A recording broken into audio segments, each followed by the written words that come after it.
So they say, show me your friends and I'll show you your Future.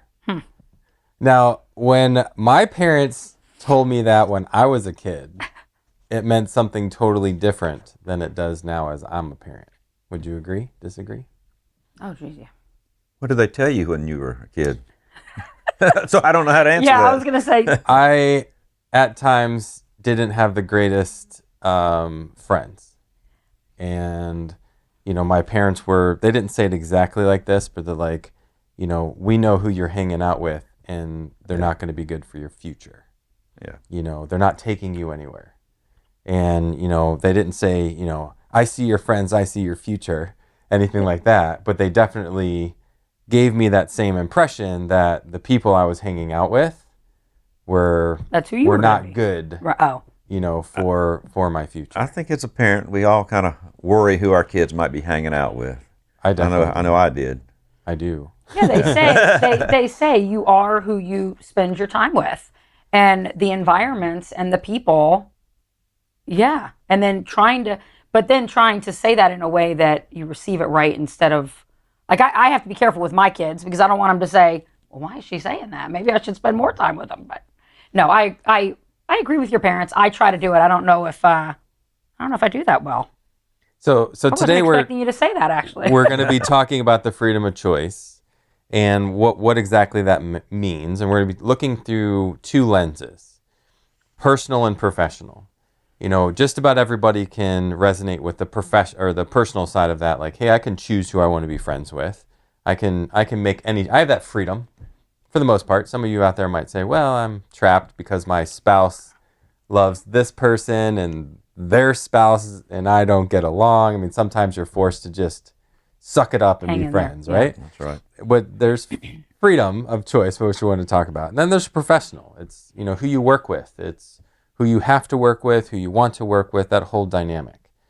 So, but I want to talk about this choice and this show me your friends first. And when Charlie, when you were trying to help me, trying to understand where I was coming from, the whole choice, I feel like God allowed certain people to come into my life as a kid to grow my ability to choose the right people. And there's one particular story that happened, when I was in high school, me and a buddy, this was that kid that, he struggled, he walked over the line more than he walked on the other side of the line. And this particular night I had my grandparents in, my aunt or my uncle, and I don't know why they were in town, but they came to visit. And this guy came over to the house, he was sleeping over, and we ended up going out and raising Cain, so to speak. And he brought firecrackers and all that. We got eggs. We were vandalizing like crazy. Putting trash cans on gazebos. We were just being stupid. And I remember we put a bunch of lady fingers together. I'm totally going to be judged telling I was going to say, wait a minute. But we got some eggs and put a lady finger in the top of an egg, and we stringed them all together, and we put them on a random car. Yeah, horrible. So we put them on this car, we set them off, and we run like a banshee, and then we do some other stuff in the neighborhood, and then we come back because we wanted to see all the eggs splattered all over this car. We walk up to the car, and as soon as we do, this guy comes out the front of the door. It's almost like he was waiting for us. And this is like 3 a.m. And he comes out, he's like, hey, and then me and my buddy just split. I mean, just run hard. And then he's like, stop. And for whatever reason, I stopped. And my buddy just ran off into the woods, never saw him again. And I stopped. And he's like, come here. And I turned around and I walked back. And, I'm a teenager, 15, 16 years old. Why in the world I stopped, I can't even tell you, other than the fact that the Lord was about to use this greatly in my life, because this was a big choice that I made. I had the same choice that he did, where I can run into the woods and hide and have no consequence, or I stop, face the music, come back. He ended up calling the cops. We sat on his front porch, him and I together, and talked for 45 minutes as, the cops were showing up. And just before the cops got there, we ended up having like a really good conversation. He was a cool guy. And he was like, get out of here. He's like, go home. He's like, just promise me you'll come back tomorrow and clean this up. And I said, no. I said, I made this decision and I need to face the consequences. Again, why I did that is beyond me. I won't go into all the drama, but that was a pivotal moment. I ended up getting taken home with the cop. Had to wake my parents up. It was bad. But that was the moment where I think I realized that choice mattered. You know, if you look at the trajectory of my life and my friend's life to where we started there equal and to where we are today, completely different lives in so many different ways. And I'm not, part of what I'm saying is very judgy, and I don't mean to be that way, but you can almost look back at your life and go, hey, we were the same. And at that point, you know, my life changed. The same person that I'm talking about, I can tell you almost, I mean, he's pretty much the same as the last I interacted with this individual was probably about 10 or 12 years ago. And he was the same person 10 years ago as he was when he was 15. And I'm a completely different individual because at that point I feel like my maturity, but it all started with choice. And I can't tell you what made me choose, but that's when I started choosing who I would be close with. And it wasn't so much, you know, that I wasn't friends with people, but you do have a capacity of how close you can be with certain people. And then I started putting up walls and things started to change. So this topic very much resonates with me, and as it does with so many other people, because we understand what it's like to be friends with somebody. We understand that we are influenced by everybody that we're around. So let's flip the subject and let's talk about choice professionally. You know, we just talked about show me your friends and I'll show you your future, but let's show me your work environment and I'll show you your future success. Let's look through that lens. How does that resonate? What are your thoughts there? You just made me think, though, that is you made a split second that's who you are decision, because when you're running, you didn't have a chance to think. And then afterwards, I feel like it had to be a little bit more of a deliberate decision. But that guy was probably your buddy. We actually became very good friends. Oh, you did? Okay, so afterwards... I went back the next day, and then he ended up starting to, like, mentor me almost. And No, the kid that you let run. Oh, like, anybody that you would hang out with, you know, you were probably buddies with that guy. So all I was going to say is, not only was the choice to do the right thing, but now you're sitting there saying, wait a minute, I might not have made that choice if I was with a different person or in a different environment. But that's my buddy. We have fun. You know, I like him in these ways, but yet I don't make great choices when I'm around him. But that's a hard choice to make. So all I wanted to say is sometimes you might know that the environment or the person that you're with, and in this case, the person, is not necessarily bringing out the best in you, but they're fun and you've got this long relationship with them and you don't know how to necessarily make that choice. Or it's a harder choice than just the doing the right thing. Well, I feel like sometimes in that situation, for me, God was involved in so much of that and convicting me at that moment, and why I stopped. I literally was like, looking back, I'm like, you idiot. Like, no, I could have been scot-free, had no issue. I was one of the stars on the basketball team in my school. Like, there was like 2 or 3 of us that were really, really good. I had to quit basketball that year. My punishment was I wasn't allowed to play basketball. And I never played basketball again. And I focused on soccer, which ended up getting me a scholarship in school. Yeah. So you look back at the choices you make. I more mean leaving that kid. Like that, I was still friends with him through college. Oh, you were still friends. I, for some reason, thought he ran into the hill and then I just wasn't close to. I put walls up. So I was still around him. Okay. I didn't. That wasn't the day like I was like, oh, I'm never gonna hang out with you again. Okay. But I watched him burn his life down at the same time that I didn't. So, but it all started with choice. Younger people especially, and this can't even apply to the workplace, in that, are you self-aware that making these decisions are going to lead me in the direction I want to go, or do we have blind spots and we don't even recognize that we're not making good choices? Actually, the blind spots is such a great point because it's so hard to see in the moment. Yeah. And I want to change the topic from personal to professional. When you're in a professional environment, sometimes you're just trying to make it work and you're not realizing that it's not a good situation, not a good environment, not good leadership. Right. You know, I'll never forget when I was at Morgan Stanley for a couple years, and then God displaced me to another job working with a small Christian firm up in Michigan. The owner of the firm, it was him as an advisor, and I was brought in as a junior advisor. It's just us, the two of us. And it was a small office. We had at the time, I think 5 or 6 people, and including us too.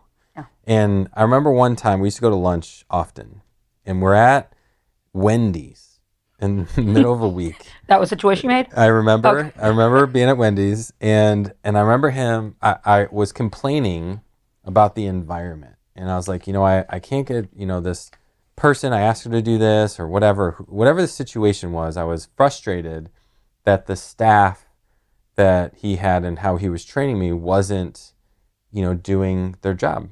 And I'll never forget what he did. He looks at me and he's like, Paul, we're different. He's like, we're the advisors and their support. And he goes, they'll never understand the role we play. And he's like, you have to just, I don't want to say everything he said, but basically he gave me the worst advice I could have possibly ever given. Because he said, we're here and they're here. It's the same thing that happened with my friend in high school, where we had this choice. He made his, I made mine. And at that lunch at Wendy's, early in my career, I'll never forget him saying, we're at a different status. And I had a choice to buy into that or to not buy into that. And I chose on the moment going, you jerk. Yeah. Like, that's no way to think about somebody. That's no way to treat somebody. And it's definitely no way to handle an office environment. Like, And they'll then he's never leading another understand person me. too. He's leading, at the Had you biggest. listened? And I was green. Right. But those are those moments where you step back, at least where I step back and go, that was God in me. Like, I'm not mature enough to have done that. But I'll never forget that moment, having that conversation with him, because it changed my career again. Because at that point I was like, nope. I actually dug in. I think I went back and I think I had a heart to heart going, hey, I don't want there to be separation between us. Like, I'm just trying to do my job like you're trying to do yours.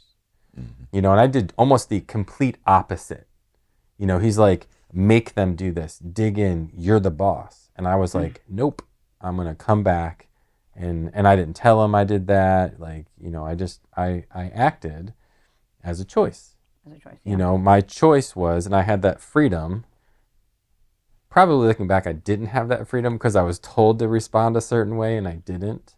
But I didn't care, and it was not that big of a deal.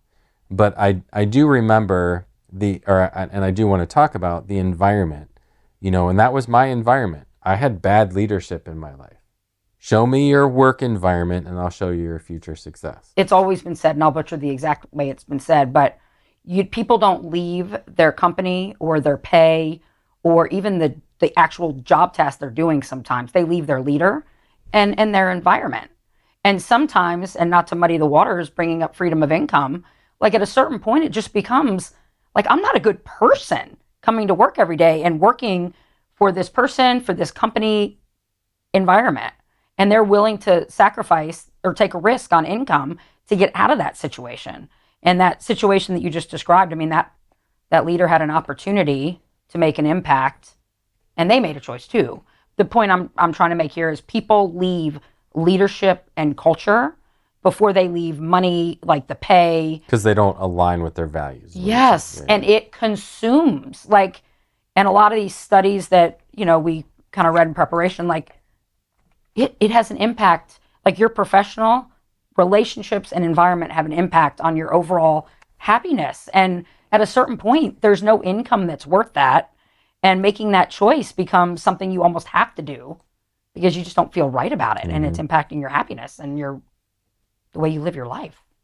Can you guys think of a situation personally where you had a bad environment, you had a bad employee, a bad boss, that you couldn't handle it anymore and you had to make a change? You had to act on your freedom, whether you had it or not? When I was working for a textile company, I sat and I listened to all the other plant managers and bosses agree with the big president of the company. They were just a bunch of yes men. I mean, you've got 100 people here that are agreeing with everything you said, And I heard two of them sitting over here telling me or telling themselves, that's not right. No, what he's saying is not right. And yet when they were quizzed, he said, oh, yes, sir, that's correct. And I said, I can't work for a company that everybody's a yes man. Because they're afraid to They're afraid to, stand up. yeah. What did you do? I found another job. So it doesn't align with me. You know, you get into an environment where just the environment itself is not conducive to you being happy or working. That's what Nikki was It's saying. time to pack up.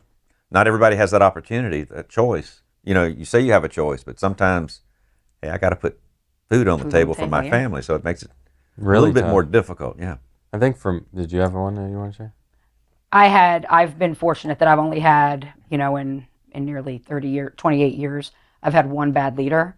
And the division vice president caught it literally the day, because I'm contemplating, do you report it? Do you say something? Because that's basically career suicide, to go and report your leader. Mm-hmm. But what I learned very quickly in that moment is that I needed to step up and lead, because I had a lot of people looking for me to lead and go and kind of elevate that situation.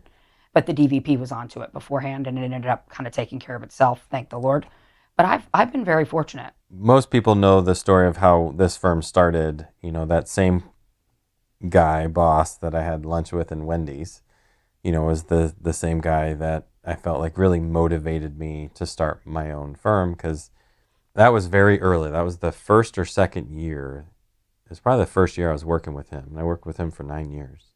Oof. And that was the leadership, that I was under. And then by the end, about a year and a half before I stopped, when I started my own firm, it just progressively got worse and worse. And the bigger the firm got, the worse of a leader he got at times. He's a good guy, though. Just sometimes, good people have bad moments. And, it was bad moments. And they became more frequent there at the end. We just were separated in the direction of where we wanted to take the firm. And I remember there was times where he's like, you'll never be a success without me.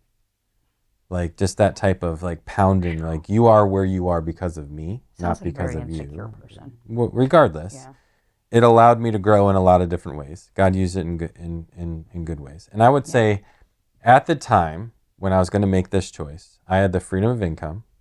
I had a partial freedom of time. I didn't have 100%, but I did had some autonomy, but not a ton. So I definitely had freedom of income. I had partial freedom of time. I had a partial freedom of choice, and I had a partial freedom of purpose. So I had some freedoms, and I burned it all to get freedom of choice. And I remember resigning. I gave up my freedom of income. I earned freedom of time. I earned freedom of choice immediately, but I had no freedom of income. Mm-hmm. And I had no idea on my purpose. Everything exploded. So I lost 2 freedoms completely and earned 2 completely in one moment. And when I resigned. And now I've, since earned all 4. But it happened with a choice. And sometimes, like you were saying, that choice becomes very difficult because I have a family to feed. I have a career path. I have the ladder to climb, and I'm looking at this and, looking back, it's a wonder how you get where you are, because I burned everything in my life. We moved states. I opened an office. I had no clients. I had no business. I had no revenue, but I had all the time in the world and I had all the choices I could make, and I could chase my purpose, but I had no money to do it. It's like, you look back and you're like, how did we get here? Because I feel like I made all the wrong decisions to make this happen, but yet it was those decisions that made it happen. God does what God does, but I acted on the freedom of choice, because ultimately that choice we have. It might cost you something, Right. but we all have the freedom to choose, and that freedom is what's affected my career from the first story I shared to the second story to the last story I shared. I acted on freedom of choice every single time. So I feel like that's a freedom that we can only believe we don't have. Like this here, if you say I don't have the freedom to choose, you're choosing that, yeah. to not be free. Mm-hmm. Somebody sent me I don't know if it was my wife, or Daniel. I don't remember. Oh, it was Kyle. He shared with me a meme yesterday. It showed an animal like a lion in a cage and a lion out in the open. And it says one of these has all their food prepared for them, has all of their medical taken care of. It has a roof over their head. It has all the amenities taken care of. One of these two has everything handed to them, and the other one has to go fend for themselves. Which one do you want to be? And it is interesting. Mm-hmm. We can choose which environment we want to be in. We can choose your environment that you work in. We can choose, our clients can choose the type of retirement they want to live. The freedom of choice is available to everybody. It's whether you act on it. See, I think that's what United States, how it was created. You have the freedom of opportunity, the choices. It might not be easy to get where you're trying to get to, but you have the opportunity. It's not an equal outcome. It's everyone has that opportunity to make those choices. But why do we, and I guess before we get into some of the research that we want to talk about, why do we trap ourselves into believing we don't have the freedom of choice? Well, I was going to say what I believe helps people make the choice that you did, and I happen to have the vantage point of knowing your amazing wife, but I think you knew that you had somebody who believed in you, who was going to back you up and support you no matter the choice you made. In that time, you had income, right? So maybe it wasn't but had it been reversed, you know that you have somebody who loves you that's going to support you and believes in you. And I think that is where a lot of people get their confidence to make a choice that might not be, like you were just referencing, maybe it's not the right one, but it was the one that you needed to make at that time.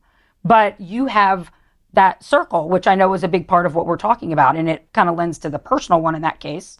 But when you have the confidence and you feel like you're believed in and you have the support of others, you tend to be able to make more bold choices to go into uncharted territories that you may want to go to that you might otherwise be scared.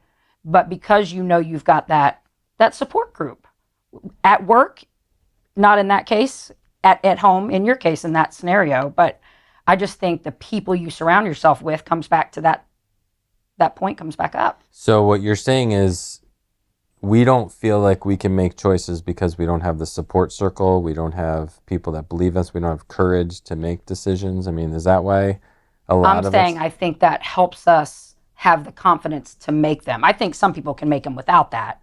But I think the people who do make some of the bold choices they make, when you peel it back, I think that they know they were believed in, whether it be at home or with leadership at work. And actually, that's a really good segment to talk about some of the science. So we looked up some studies. So the first one is the Harvard Study of Adult Development. All right. So one of the longest running studies of adult life, this spans 700 men over 80 years. Yeah. Dang. That's crazy. And it's exploring what contributes most to a fulfilling life. Here's the key findings. The study found that strong, supportive relationships, exactly what you just referred to, are the most significant predictors of long-term happiness and health. Participants who maintained close, positive relationships with family, friends, and community were not only happier, but also lived longer and had fewer health issues. Makes sense. Yeah. Absolutely. When you read it, you're like, yeah, but when you think about it, it doesn't make sense. You're saying, I have strong supporting relationships, I can be happier and live healthier? Like, part of me is like, come on. Like, I need some vitamins in my life? You're telling me I need a smile and a supportive that-a-boy and I'm going to be healthier? But the science, we're talking 700 people over 80 years. Like, you can't argue with some of this. Like, that's crazy. If you think of times in your life, though, where you're at your best and you're reaching your potential, there usually is a wind beneath your wings. And it's usually There's you had confidence. There's a song about that. There's a song about it. You had to say wind beneath your wings. I had to because... There's not a better phrase than that. I had to. I'm sorry. I'm a huge fan of it. But it's... I believe this study. I can think of so many examples in my life of where I've made really hard choices knowing that no matter what, I'd be okay because I know I'm loved. And that's a big deal, starting with my parents and my husband, you know, even to your kids and mentors and friends. Like I haven't always had God in my life. Coming up on my 5 years on September 4th, but he was looking out for me.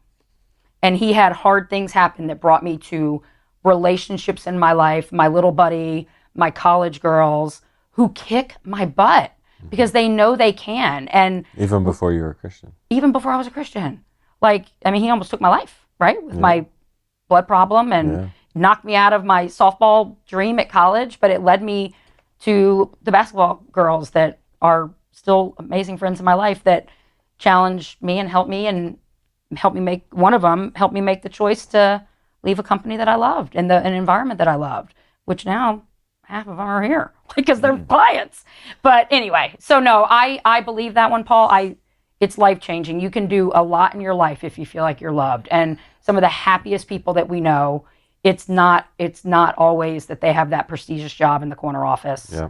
It's not that they make a ton of money. It's not that they have the yacht and all the things. It's that they feel loved. Here's another one. The Gallup Workplace Studies on Employee Engagement. So Gallup's extensive research on employee engagement and workplace satisfaction revealed that there were and with whom you work with significantly impacts the job satisfaction, productivity, and overall life satisfaction. So it's a huge study about work environment. Here's the key findings.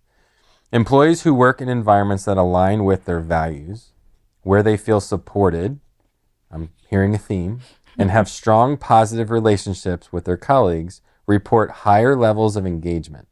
This engagement in turn correlates with better job performance, greater personal fulfillment, and lower stress levels. Two completely different studies with what I would argue is the exact same outcome. And one is work environment. Like, that's crazy. Here's the last one. The Dunbar study. This is the Dunbar study on social networks. So Robin Dunbar, research on social networks suggests that humans can maintain stable relationships with about 150 people. That sounds like a lot. Mm-hmm. A concept known as the Dunbar number. Here's the key findings. So in this study, he's figuring out how many people we can actually connect with. 150.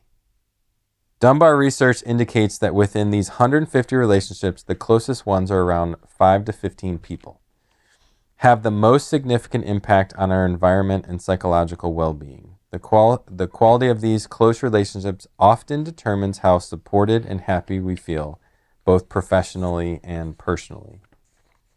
So, of all three of these studies, they all have the same outcome. The more people that love you, the more people that support you, the better environment you're in, the more happier, healthier, and successful you will be. So when God was talking to himself, why did he create Eve? Uh-oh. Because it's not good for man to be alone. Oh, okay. So that makes sense. I mean, from the very I beginning. thought it was sarcastic. No, that just came to me. I was bracing. That is a good point. So biblically speaking, Yeah. you know, there's evidence in modern studies, but biblically speaking, it's the same thing. It is. From the beginning, yeah. Because Adam was created before Eve, and he was alone. Mm-hmm. And then after a couple days or whatever period of time, God's like, nope. It's not good for him to be alone. Mm-hmm. Yeah. And there's no sarcasm there? No sarcasm. Okay. None, sure? none intended. We're not done yet. Because we like... okay. Here we go. All right. So let's give some practical advice before we shut this down.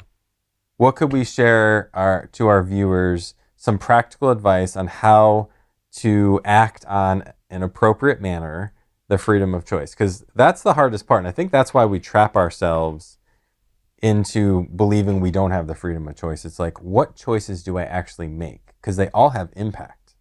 And some impact can be really devastating, like losing your job. Like, do I really want to speak up in this meeting? He's ranting over there. We don't agree. Who's going to be the one to stick the stake in the ground and go, hey, bozo, that's horrible. I don't agree with that, and your job's over. And what impact did you really make? So I think that fear of the unknown or the consequence of that choice, and there can be positive consequences, trap us. So what's some practical advice we can give to help people understand when it's appropriate to act on the freedom of choice? Well, one of the studies mentioned it, and you mentioned it, when people start getting dissatisfied or frustrated, it's a difference in values. Once your values are infringed upon or compromised or whatever, how much is that frustrating you? How much does that build up? And do you have the means, the freedom of income or the other freedoms, to where you can say, I can pull the trigger? I call it a migration cost. What's it going to cost to go from here to here? And once you decide, well, I can make that payment and I can cover that cost, then I think it's a lot easier to make that choice. So it's like, okay, I have my values, I have my convictions. At what point do those boundaries get broken? You know, I can work under this environment, I can work under this leadership as long as X. And if I'm not being forced to break my boundaries, you know, like once they're infringing upon the boundaries I set for myself, my career, my environment, I don't have to make that choice. But once those things are broken, like I won't do X. Like I don't drink. I've never drank.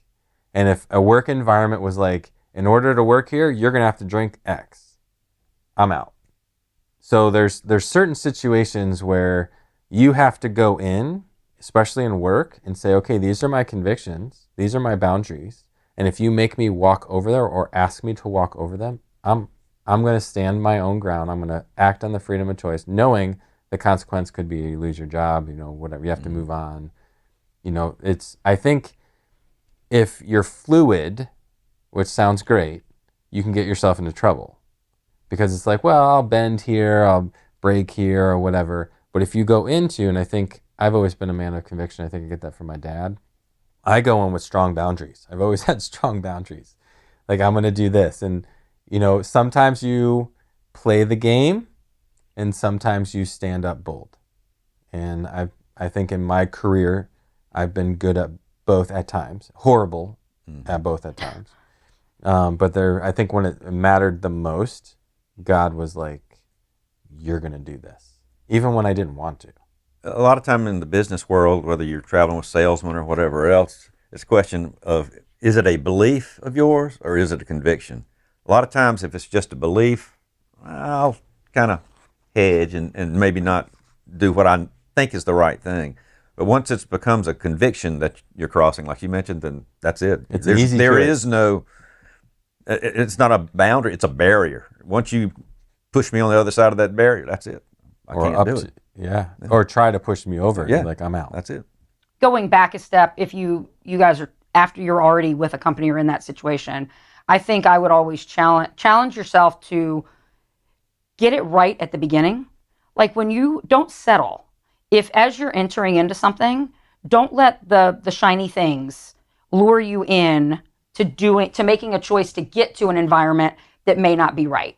As you're approaching that, let the shiny objects go, know your core, know your convictions, know what you're strong about. And as you're entering into that situation, whether it's choosing people in your life or choosing an organization or to start a business and the people you would surround yourself in order to do that, don't ignore what you know. If they're not aligned, don't take the next step, because it's only harder later to undo it.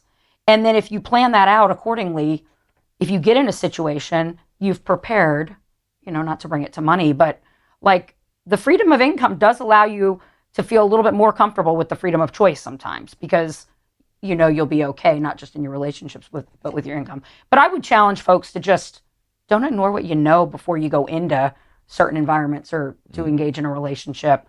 The way I would say it different is know what you want.